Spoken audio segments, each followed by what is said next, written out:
Hello everyone, welcome to SCSH Publication. So today we are having Manish Kabir sir with us.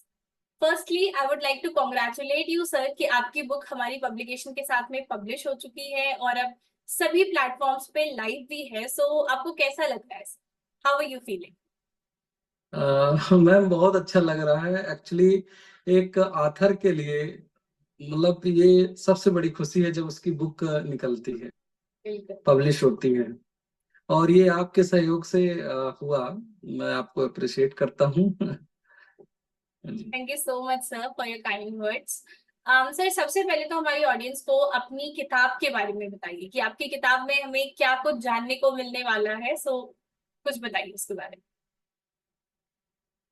Actually अनजाने classmate जो student life होती है, जब एक student intermediate से जाता है कॉलेज में, तो वो बहुत सारे एक्सपीरियंस से अननोन होता है.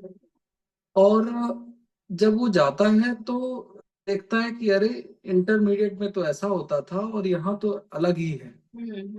और कई सारे दोस्तों से मिलता है. फिर इसके बाद उनके साथ बॉन्डिंग होती है कि नहीं होती है, ये तो बुक पढ़ने पर ही पता लगेगा. जी. और फिर चैलेंजेस उनके सामने बहुत आते हैं. और फिर टीन एज होती है, और टीन एज में मतलब बायोलॉजिकल, मैं तो बायोलॉजी पढ़ाता हूँ, बायोलॉजी का लेक्चरर हूँ. तो टीन एज में क्या होता है कि हार्मोनल चेंजेस भी होते हैं, मार्फोलॉजी चेंजेस भी होते हैं. तो स्टूडेंट क्या करता है कि जाहिर सी बात है कि वो मतलब चाहता है कि हम भी मतलब मजे करें, दोस्तों के साथ मिलें, बिल्कुल. और फन करें, घूमें फिरें. जी. और प्लस गार्जियन का दबाव भी रहता है कि पढ़ाई करना है. हाँ. तो उन चैलेंजेस को कैसे वो करता है और क्या होता है उसके साथ. तो मतलब ये बुक मैसेज भी देती है कि अगर ऐसा हो भी जाता है आपके साथ, तो हमने कैटेगराइज किया है डिफरेंट टाइप ऑफ स्टूडेंट्स, और वो हर एक कॉलेज में जाते हैं. कोई भी कॉलेज हो, इंटरमीडिएट या डिग्री कॉलेज या engineering college, medical college, type of students जो बुक्स में दिए हैं उसी तरह के होते हैं. कोई ज्यादा बोलने वाला, कोई कम बोलने वाला, लेकिन ओवरऑल देखा जाए तो गोल एक ही है सबका. तो ये है उस बुक में. तो इंस्पिरेशन भी है, जो जाने वाले स्टूडेंट हैं उनको भी, जो निकल चुके हैं मतलब कभी स्टूडेंट थे, तो उनको भी वो पुरानी याद को याद दिलाएगी. Amazing sir. तो सर बेसिकली अगर देखा जाए तो ये बुक है स्टूडेंट लाइफ पे उनके जो जो उनको मतलब एक तरह से बर्डन्स भी और जो एक्साइटमेंट्स भी, वो सारी चीजों को आपने यहाँ पे कवर करा है in this. yes. It's really interesting sir. Like सुनते के साथ ही एक इंटरेस्ट अपने आप डेवलप हो गया. सर मैं आपसे जानना चाहूंगी कि इस बुक में जैसे आपने एक स्टूडेंट लाइफ के हर पहलू को देखा है ना.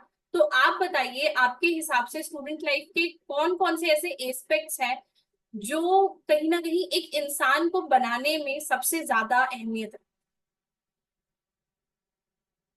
एक्चुअली वैसे तो हैं तो कई. बिल्कुल. स्टूडेंट क्या करता है कि जैसे कॉलेज गया, तो उसके साथ सिर्फ वही नहीं गया, उसके साथ उसकी फैमिली भी गई. उसके दिमाग में उसकी फैमिली भी है, प्रेशर भी है. तो क्या करता है कि चाहता तो बहुत कुछ करना है. मतलब दोस्तों को देखता है कि कुछ दोस्त रिच होते हैं, और कुछ जो है मतलब बिल्कुल पढ़ाकू टाइप के होते हैं. तो वो जो एक नॉर्मल स्टूडेंट, मतलब एक ऑर्डिनरी स्टूडेंट के लिए है, एक्स्ट्रा ऑर्डिनरी वालों के लिए नहीं है. तो ये ऑर्डिनरी जो 90% मैं कह सकता हूँ कि जो होते हैं उनके लिए है, कि वो चाहते तो है ये करना, लेकिन बस उसी अधर में जिंदगी की रहती है. तो वही है, गिरते पड़ते जो है अपना वो अपने आप को स्टैंड करते हैं. और जब गलतियां होती हैं तो फिर वो सेल्फ डिसीजन लेना भी सीख जाते हैं. तो ओवरऑल क्या है कि स्टूडेंट को इस बुक में ये भी पता लगता है कि क्या बाहर भेजना चाहिए, क्या उसको जो है डिग्री कॉलेज में फ्री छोड़ना चाहिए. तो बिल्कुल बात सही है कि फ्री छोड़ना जरूर चाहिए, ताकि वो जिंदगी में कुछ सीख सके, और जब भी कभी उसकी लाइफ में चेंजेस आए तो उनसे लड़ सके. तो कॉलेज एक एजुकेशन के साथ साथ हर चीज सिखाता है. बिल्कुल. Amazing sir. जी सर, जैसे जब हम बात करते हैं स्टूडेंट लाइफ की, और जैसे आपने अपनी बुक में भी एक एंगल, लव का भी एंगल डाला हुआ है, तो मैं आपसे जानना यस। चाहूंगी कि जब हम टीनेज लव की बात करते हैं तो वहां पे काफी बारी इन्फैचुएशन, अट्रैक्शन, वो सब चीजें भी होती है। तो उन फेजेस को किस तरह से डील किया जा सकता है, ये आप बताइए। हाँ, एक्चुअली स्टूडेंट का तो ये कोई स्टूडेंट बोले या ना बोले, लेकिन जब टीन एज होती है तो अपोजिट यस। सेक्स के प्रति जो है अट्रैक्शन होता ही है।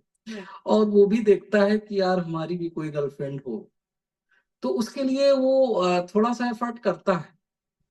जो सेंसिटिव होते हैं तो कुछ एफर्ट किया, और फिर इसके बाद मतलब दोस्ती हुई तो हुई, नहीं हुई तो अपना विदड्रॉ कर देते हैं। तो ये भी ये पहलू उसमें। और अच्छा, मैक्सिमम स्टूडेंट का ये रहता है कि उनकी गर्लफ्रेंड जरूर, क्योंकि आज के सिनेरियो में है, मतलब इसको भी बताते हैं कि आज 21वीं सदी चल रही है, तो इसमें स्टूडेंट चाहता है हमारी गर्लफ्रेंड हो, और उसके लिए प्रयास भी कुछ करते हैं कि कैसे बनाया जाए। तो वो भी इसमें लिखा है कि कैसे प्रयास करते हैं और क्या उनके बीच होता है, क्या रोमांटिक चीजें होती हैं, और कैसे वो प्रयास करते हैं और फेल हो जाते हैं, और फेल हो करके फिर क्या सीखते हैं। जी। तो पाना ही नहीं है इसमें कि आप पा लिया तो समझिए आप ग्रेट हो गए, नहीं। आपको नहीं मिला तो फिर आप क्या किया, आप क्या उससे संभले कि पागल हो गए वहीं पे। तो इस चीज को भी इसमें देखने को मिलेगा। Amazing sir. जी। तो सर मैं आपसे जानना चाहूंगी कि आपके लिए लव का क्या मीनिंग है। बुक में कि वैसे? नॉर्मली आप कैसे भी मतलब बता सकते हैं। लव मीन्स जो इस समय चल रहा है, वैसे देखिए बहुत सारी डेफिनेशन है, और जो एक्चुअल लव तो सभी को पता है कि जो आध्यात्मिक लव है और एक्चुअल लव क्या है वो तो सबको पता है। मतलब हजारों किताबें होंगी, हजारों वीडियोस हैं। लेकिन जो इस समय चल रहा है, इस समय जो लव है वो लव कहीं दिखता नहीं। वो 1%, 0.1% है। मतलब एक्चुअल लव की बात हम करें, प्यार तो किसी से भी हो जाता है, लेकिन एक्चुअल में शायद कहीं खो रहा है। मेरा तो यही मानना है कि जो ये सेंचुरी चल रही है इसमें एक्चुअलिटी खो रही है, वर्चुअल ज्यादा आ रहा है। बिल्कुल। और ये बहुत रेयर बचा है। लोग क्या करते हैं कि बहुत जल्दी अपने आप को समझा भी लेते हैं। उसका रीजन ये भी हो सकता है कि चारों तरफ कंपटीशन है, चारों तरफ भाग दौड़ है, अपने अपने गोल है, तो किसी के पास टाइम भी नहीं है। तो सच में कोई लब जानना ही नहीं चाहता है। मेरा तो ये है मानना, और मेरी जो अगली बुक आ रही है वो इसी पे बेस्ड है। अगली जो बुक है वो बेस्ड इसी पे है, the new trend of love. तो इस पे है, हाँ। Okay sir. सर मुझे ये बताइए कि आपका मतलब आपकी नजर में लाइफ का क्या मतलब है। आप लाइफ को किस तरह से देखते हैं, अपने नजरिए को बताइए। यस यस, मेरे हिसाब से लाइफ बहुत खूबसूरत है। और लाइफ को मतलब टाइम वेस्ट नहीं करना चाहिए, एंजॉय करिए, गलत किसी के साथ मत करिए। बस यही है कि अगर लाइफ हमें मिली है, ने हमें लाइफ दी है, तो उसका सही इस्तेमाल करके जिंदगी जियो, और आज में जियो, आज में जियो। और कल में, और कल कभी आता नहीं है, जो बीत गया वो भी कभी नहीं आता है। तो जो आज है, तो अपना ऑनेस्टी के साथ जो है अपना काम करें, और बिंदास रहिए, घूमने का घूमिए, और डांस करने का मन है तो डांस करिए। लेकिन ये है कि किसी के साथ गलत ना करो, फन करो। लाइफ बहुत ही बढ़िया, क्योंकि जब तक हम जिंदा हैं तभी तक सब कुछ है, इसके बाद कुछ भी नहीं है। सही बात है। तो मेरा तो यही मानना है कि एंजॉय करो। जी।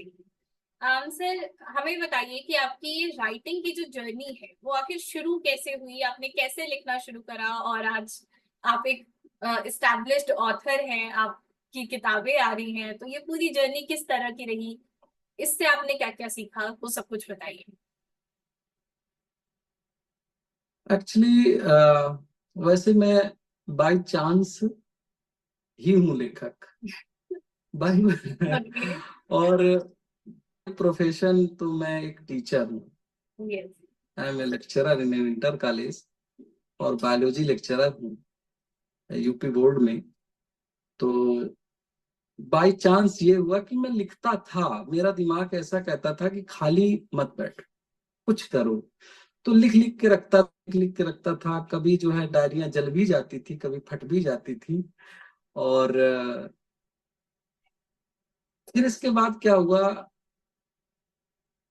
ऐसे ही मतलब सिर्फ एक साल पहले, मैं नाम नहीं लेना चाहता हूँ, और मेरे एक दोस्त ने बोला कि तुम्हारे अंदर क्यूरियोसिटी बहुत है, तुम्हारा दिमाग बहुत चलता है, और तुम मतलब सोचते ही तो तुमको लिखना चाहिए, कुछ तो लिखा करो जो दिमाग में आया करे। तो मैंने कहा अच्छा। कह रहे हैं कि हाँ लिखो, लिखना मतलब अच्छी बात। मैंने कहा मैं लिखता था, लेकिन मैं ही जो है अपने मटेरियल को हटा देता था। तो कह रहे हैं लिखो। तो उसने मुझे मोटिवेट किया, और ऐसा मोटिवेट किया कि मैं किताब लिख गया। और वो भी मैं एक तो साइंस का स्टूडेंट, और मुझे हिंदी बहुत ज्यादा नहीं आता थी, लेकिन मुझे सीखना पड़ा क्योंकि इंटरमीडिएट के बाद छूट गई थी। तो मैंने एक साल बहुत मेहनत किया, और मुझे उसमें मजा आने लगा। तो कैसे उसको जो है सस्पेंस क्रिएट करना है, कैसे क्या करना है। और जब मैं सोता हूँ अब भी मेरा दिमाग चलता रहता है। मैं तो मुझे शायद पता नहीं अच्छे से नींद आती है कि नहीं आती, दिमाग चलता रहता है। और वो सभी कहते हैं कि सोने में भी दिमाग चलता है। तो जैसे ही आता है दिमाग में वैसे में नोट कर लेता हूँ, क्योंकि वो सुबह भूल जाता है हाँ। और वो थोड़ी देर बाद भूल जाएगा। तो तुरंत नोट कर, जो भी आइडियाज आते हैं तुरंत नोट करते हैं। और उसने हमें मोटिवेट किया, और हमने जो है ये बना दिया।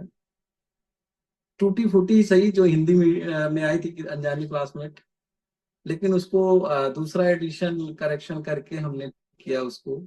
और बहुत सीखा, मतलब हमने ये सोच सीखा कि आप कुछ भी कर सकते हैं अगर आपके अंदर सीखने की बिल्कुल। आदत है।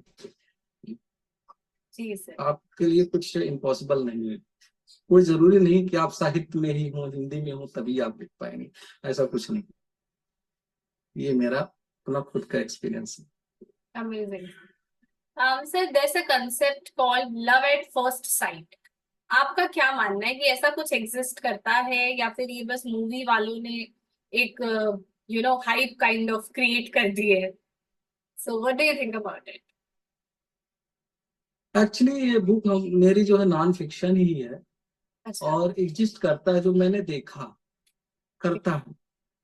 हाँ, एग्जिस्ट करता है। और पता नहीं ऐसा क्या है जो उसको लफ्जों में बयान नहीं कर सकते, कि अचानक आदमी बस अट्रैक्ट रहता है या उसके बारे में सोचता है। तो लव इन फर्स्ट साइट है, जो आप उसको शब्दों में नहीं बयां कर सकते। अगर शब्दों में करते हैं, अपना जो है सफाई देते हैं, तो वो हमें नहीं लगता है कि वो लव है, क्योंकि उसको सफाई देने की जरूरत नहीं है। वो आपको दिखेगा, उसका सैक्रिफिकेशन दिखेगा। तो है, मेरे ख्याल से तो है। मेरा एक दोस्त है, उसकी कहानी भी है और मैंने उसको देखा है।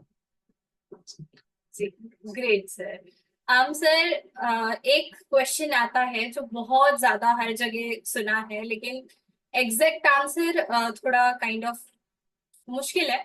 But still I would like to ask you, differentiate between love and friendship. Love and fiction, friendship. मैं समझ नहीं पाया मैम इसको, थोड़ा लव, प्यार और दोस्ती के बीच में आपको डिफरेंशिएट करना है कि अच्छा फ्रेंड्स, हाँ। डिफरेंस क्या है, because in a way both are like कि हाँ आप जो भी आपके फ्रेंड्स हैं आप उनकी केयर कर रहे हो, वही चीज है। तो आप बताइए उसको फिर क्या डिफरेंस है इसमें? हाँ, राइट राइट राइट। एक्चुअली क्या है कि लव एंड फ्रेंडशिप, कि फ्रेंडशिप तो एक यूनिवर्सल टाइप है, दो लोगों का जो हमेशा कनेक्ट रह सकते हैं, अगर छोटे शब्दों में कहें। और अगर वहां कहीं प्यार आ गया बीच में, तो प्यार में फिर अपनापन आ जाता है, बहुत ज्यादा अपनापन आ जाता है, और उससे एक्सपेक्टेशन बढ़ जाते हैं। और दोस्ती में उसने मना कर दिया, चल यार ठीक है तो कोई बात नहीं, फिर लड़ेंगे, फिर से अपनी दोस्ती या तो बचाए रखेंगे या तो खत्म। लेकिन लव जहां आ जाएगा तो मुझे लगता है कि वो फिर इमोशंस में चेंज हो जाता है, हर चीज उसको बहुत ही गहराई से सोचने लगता है इंसान। तो फ्रेंडशिप, जो फ्रेंड है वो फॉर एवर वाली बात है, और लव का तो फॉर एवर मिल जाए कोई तो अच्छी बात है, उससे अच्छा कोई नहीं सकता। और और हाँ, उसमें चेंजेस बहुत ज्यादा हैं। तो इसमें भी एक स्टोरी है इस तरह की कि लव, मतलब फ्रेंडशिप के बीच में लव आ जाता है, और फिर सिनेरियो बदल जाता है हर चीज का, ये भी है। Okay sir. सर मुझे बताइए आपकी लाइफ के 3 ऐसे मोमेंट्स जहाँ पे आपको वो ऐसा लगा हो कि आपको अपनी लाइफ के बिगेस्ट लाइफ लेसन्स मिले हैं अभी तक, तो वो आप बताइए। इम्पोर्टेंट, एक तो बिगेस्ट लेसन ये है कि मैं ऑथर बना। एक तो सबसे बड़ी बात यही हुआ, मतलब अनएक्सपेक्टेड चेंजेस। ये मैं मिरेकल कहता हूँ। मैंने एक सेंटेंस याद कर लिया हमेशा, कल क्या होगा किसी को कुछ नहीं पता। कल क्या होगा किसी को नहीं पता। आप सोचिए कुछ भी, हम ये करेंगे वो करेंगे, वो सब कुछ नहीं। वो आप कर लो अच्छी बात है, लेकिन ये फैक्ट है कि कल क्या होगा किसी को कुछ नहीं पता है। ये मैंने सीखा, और ये सोचा नहीं था हमने, एक साल पहले बिल्कुल नहीं सोचा, और अचानक से ऐसा चेंज हुआ। एक तो ये आथर बनना। दूसरा, एक और मेरा था 3 जुलाई 2016। ये मेरा बिगेस्ट चेंज हुआ मेरी लाइफ में। थोड़ा सा मैं परेशान रहता था, तो मतलब कुछ ऐसा हुआ, एक ऐसा इंस्पिरेशन मिला, ऐसा मोटिवेशन मिला, जिससे मैं खुश रहता हूँ। और जो अभी मैंने पिछले अभी बताया थोड़ी देर पहले कि लाइफ को जियो, जिंदगी को जियो, अगर आप जीवित हैं उसका एंजॉय करिए, ये मैंने सीखा। एक चेंज ये हो गया। और तीसरा चेंज पता नहीं आगे हो सकता है कि नहीं हो सकता है, बहुत ज्यादा मुझे याद नहीं है और मैं कुछ कह नहीं सकता। जॉब लगना, चलिए मेहनत किया वो ठीक है। तो तीसरे के लिए मैं नहीं बता सकता मैडम, कुछ भी हो सकता है आगे हो जाए। Okay sir, it was really great. आपसे काफी कुछ सीखने को मिला, इतनी सारी चीजें जानने को मिली। So now I would like to ask you, do you have any message for our audience? Yes, audience को तो मैं जरूर कहूंगा कि रियलिटी के पीछे भागिए। फेक तो बहुत है, आज के टाइम पे फेक बहुत हैं, और लोग जो है आपको गुमराह भी करेंगे। लेकिन सच को पहचानने की कोशिश करिए कि सच क्या है, क्योंकि हर चीज फेक में दीवानी, हर चीज मतलब बहुत लोग फेक में ही, मूवी बनती फेक ही तो है, क्या फिक्शन ही तो है और क्या है, उसी में है। लेकिन रियलिटी भी जो है रियल है। ऐसा नहीं है कि रियलिटी जो है खत्म हो चुकी है। सच्चाई के प्रति जागरूक रहिए और लोगों के साथ अच्छा काम करिए, अच्छा व्यवहार करिए, और बिल्कुल जिस प्रकार कह सकते हैं कि भगवान श्री कृष्ण रहते थे, तो उनके मैसेज हैं उनको फॉलो करें और उनके बातों को समझें, माने। और कभी परेशान हो तो भगवत गीता पढ़ लें, आपको रास्ता मिल जाएगा। जी। बिल्कुल amazing sir. So sir, I would like to ask you कि हमारी पब्लिकेशन के साथ में आपका एक्सपीरियंस कैसा रहा, एंड क्या आपके पास हमारे लिए कोई सजेशन है जिससे हम हमारी सर्विसेज को और ज्यादा इम्प्रूव कर पाए, बेटर बना पाए?